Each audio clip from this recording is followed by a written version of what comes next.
Assalamualaikum warahmatullahi wabarakatuh. Perkenalkan, nama saya Nur Hayati Muataku, salah satu mahasiswa aktif di Institut Agama Islam Negeri Manado, Fakultas Tarbiyah dan Ilmu Keguruan, Program Studi Pendidikan Agama Islam semester 2. Baiklah, pada video kali ini saya akan membahas sedikit materi mengenai landasan teori dan hipotesis. Pengertian teori. Sukmadinata menyatakan bahwa teori merupakan suatu set atau sistem pernyataan atau a set of statement yang menjelaskan serangkaian hal.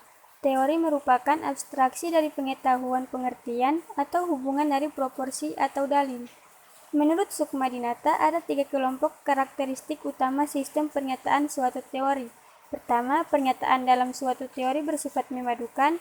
Kedua, pernyataan tersebut berisi kaidah-kaidah umum. Ketiga, pernyataan bersifat meramalkan. Dalam rumusan yang lebih kompleks, teori ini juga menyangkut hukum-hukum, hipotesis, dan deduksi-deduksi yang logis sistematis. Peran dan fungsi teori. Teori merupakan alat dari ilmu. Najir menyatakan bahwa sebagai alat dari ilmu, teori mempunyai peranan sebagai berikut. Yang pertama, teori mendefinisikan orientasi utama dari ilmu dengan cara memberikan definisi terhadap jenis-jenis data yang akan dibuat abstraksinya. Yang kedua, teori memberikan rencana konseptual. Dengan rencana mana fenomena-fenomena yang relevan disistematiskan, diklarifikasikan, dan dihubung-hubungkan. Yang ketiga, teori memberi ringkasan terhadap fakta dalam bentuk generalisasi empiris dan sistem generalisasi. Yang keempat, teori memberikan prediksi terhadap fakta. Dan yang kelima, teori memperjelas celah-celah di dalam pengetahuan kita. Dengan pendapat yang sedikit berbeda, Sukmadinata menyatakan bahwa minimal ada 3 fungsi teori yang sudah disepakati oleh para ilmuwan, yaitu pertama, mendeskripsikan, kedua, menjelaskan, dan ketiga, memprediksi. Fungsi yang lebih besar dari suatu teori adalah melahirkan teori baru. Pengertian hipotesis. Margono menyatakan bahwa hipotesis berasal dari perkataan hypo dan tesis. Hypo berarti kurang dari, sedang tesis berarti pendapat. Jadi hipotesis adalah suatu pendapat atau kesimpulan yang sifatnya masih sementara, belum benar-benar berstatus sebagai suatu tesis. Mengenai pengertian hipotesis ini, Najir menyatakan bahwa hipotesis tidak lain antara permasalahan yang kebenarannya harus diuji secara empiris. Menurutnya, hipotesis adalah pernyataan yang diterima secara sementara sebagai suatu kebenaran sebagaimana adanya, pada saat fenomena dikenal dan merupakan dasar kerja serta panduan dalam verifikasi. Ciri-ciri hipotesis. Setelah hipotesis dirumuskan, maka sebelum pengujian yang sebenarnya dilakukan, hipotesis harus dinilai terlebih dahulu.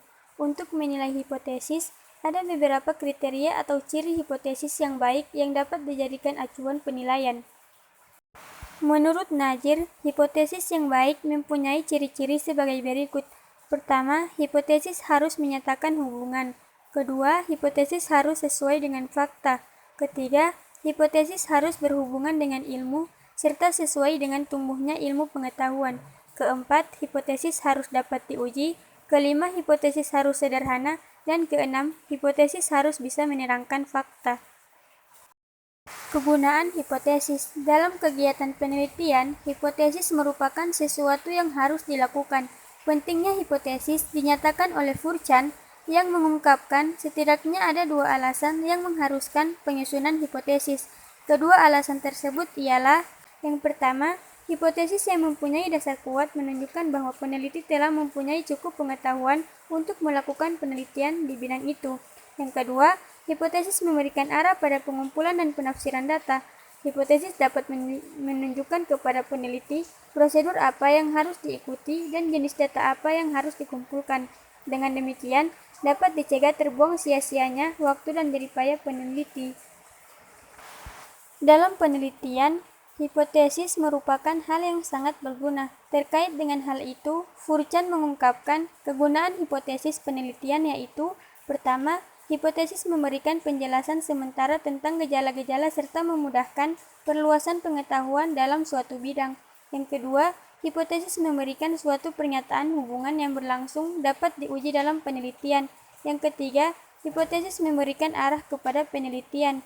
Dan yang terakhir, hipotesis memberikan kerangka untuk melaporkan kesimpulan penelitian. Jenis-jenis hipotesis.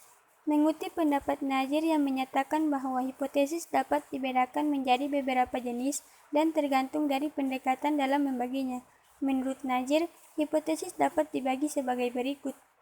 Yang pertama, hipotesis hubungan dan perbedaan.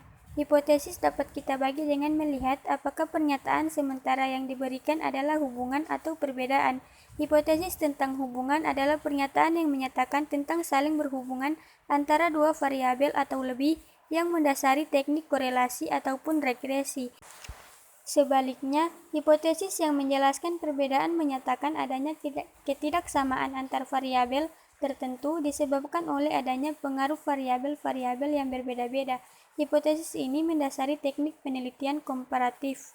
Yang kedua, hipotesis kerja dan hipotesis nul. Hipotesis nul diformulasikan untuk ditolak sesudah pengujian. Dengan ditolaknya hipotesis nul, maka kita menerima hipotesis pasangan yang disebut hipotesis alternatif. Hipotesis nul biasanya digunakan dalam penelitian eksperimental. Hipotesis kerja, di lain pihak, mempunyai rumusan dengan implikasi alternatif di dalamnya. Hipotesis kerja biasanya diuji untuk diterima dan dirumuskan oleh peneliti-peneliti ilmu sosial dalam desain yang non-eksperimental. Yang ketiga, hipotesis tentang ideal dan common sense. Hipotesis sering kali menyatakan berkenaan tentang dalil dan pemikiran bersahaja dan common sense atau akal sehat.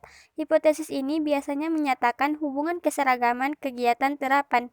Sebaliknya, hipotesis yang menyatakan hubungan yang kompleks dinamakan hipotesis jenis ideal. Hipotesis ini bertujuan untuk menguji adanya hubungan logis antara keseragaman-keseragaman pengalaman empiris.